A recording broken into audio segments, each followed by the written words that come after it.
Sort of spicy story that's bubbled up in the last couple of days as a bunch of third-party apps that leverage Strava's platform and data have been walled out. So Strava changed its API permissions or settings. So basically, the long and the short of it is Strava. If you're certain apps that are pulling data from Strava, say you're a coaching app like Final Surge, which Alex, I know you use to communicate with your coach to upload your daily runs so that your coach can take a look at them. Final Surge has now been walled out, and a bunch of other apps as well. Questions are, is this sort of a big deal, little deal, no deal at all? And also, what does this portend? So Alex, you've actually been directly affected by this in a way. What's it been like, this shift where you've like Strava and your coaching app are now sort of existing in two separate worlds? Yeah, so I started using Final Surge earlier this year when I started training with my coach, John. Final Surge is the platform he uses to communicate with his athletes. And what Final Surge would do is I wouldn't really have to put much on Final Surge because it would just connect with my Strava data. It would pull my Strava data. And so my coach, John, doesn't have to go on Strava.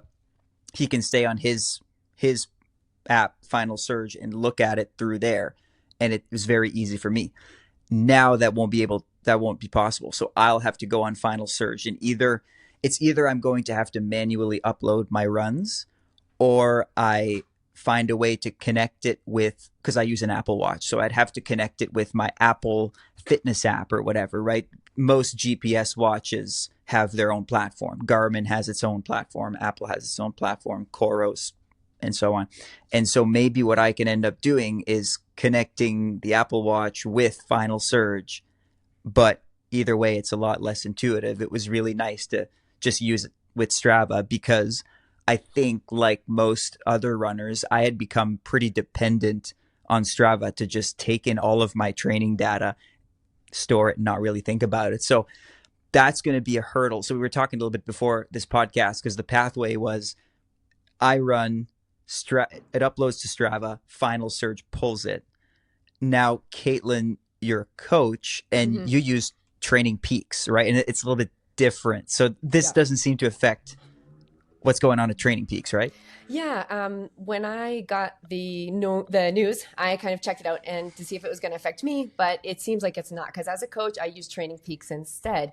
And most all of my athletes use or Garmin or Coros or even an Apple Watch. I have a couple with Apple Watches as well. But what happens is I don't even use Strava to look at their information. I just kind of have it more of as a social thing. So what happens is all of my athletes, when they finish their workouts automatically upload to either Garmin Connect or Coros or whatever the app is for that watch, or straight from the Apple Watch. Everything goes directly to Training Peaks.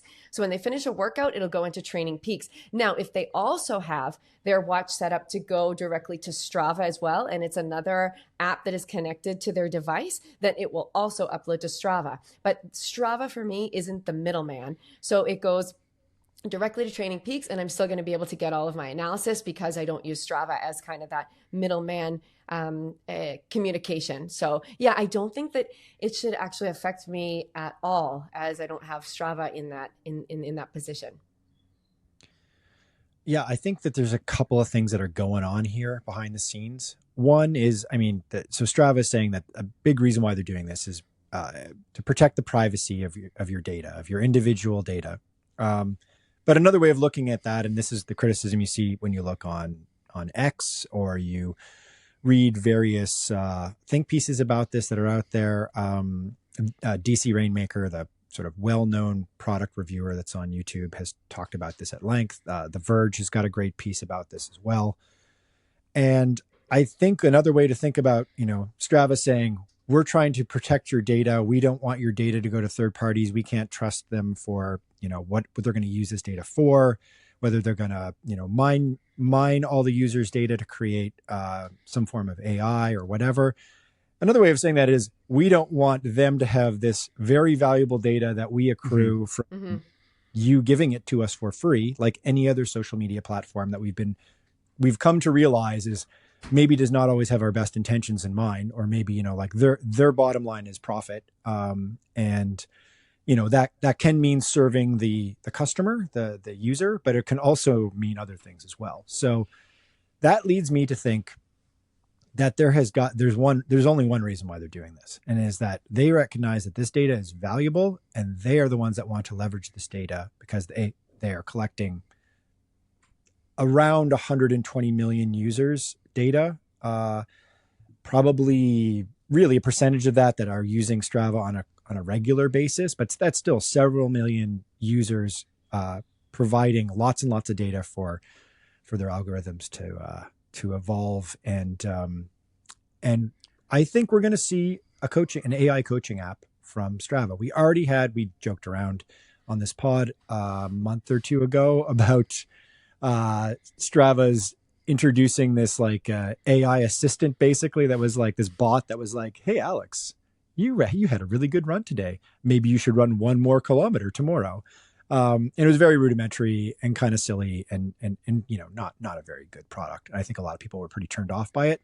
But that doesn't mean they're not going to double down on this. Like, I see Strava as a company that is trying to figure out how to, pull up the drawbridge, close the ecosystem, have a complete package that it offers to its users so that people will pay for it.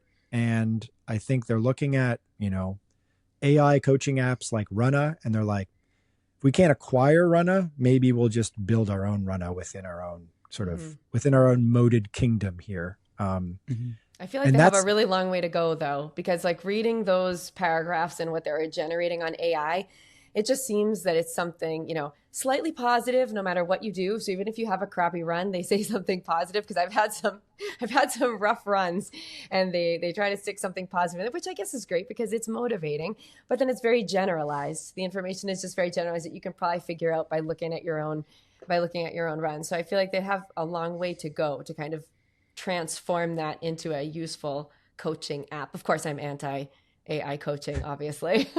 Yeah, we should say that, like, full disclosure, right? Like, what we're doing and what we're interested in at Marathon Handbook is very human centered, right? We're, it's about it's about the people you run with. It's about, I strongly believe that, you become a better runner and enjoy it more if you're running with a group of people. If you're working with a coach that you can actually talk to or even see in person from time to time, I think that's ideal. It's not always going to happen in 2024, but I'm at least the current iteration of AI, I find, is pretty rudimentary. Now that's going to change quite quickly, I think. Yeah.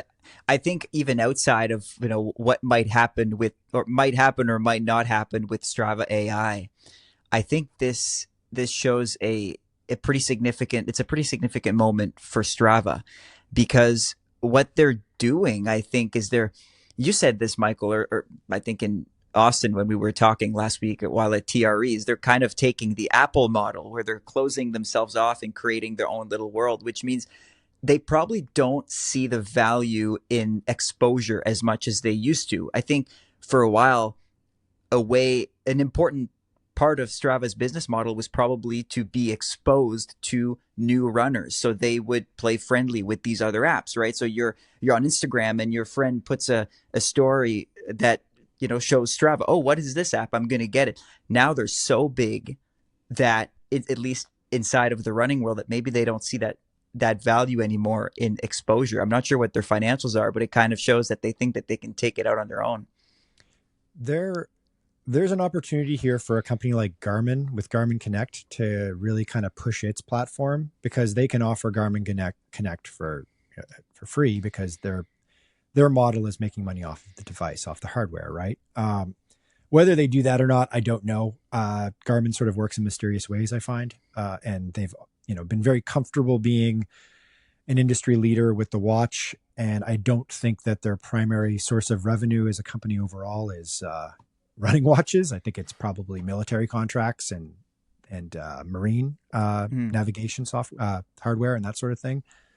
But it would be cool to see if there was another player that stepped in and was like, okay, this is an opportunity for us to also build our own running centric social media and the platform is free and it interacts with all these devices, and it's going to be sort of more open source and more friendly to more people. But that's a big project. So I don't know if we're going to see that, but that's something that could happen because Strava has really kind of dominated this space for 10 years now. So they were founded in 2009. It's been a while.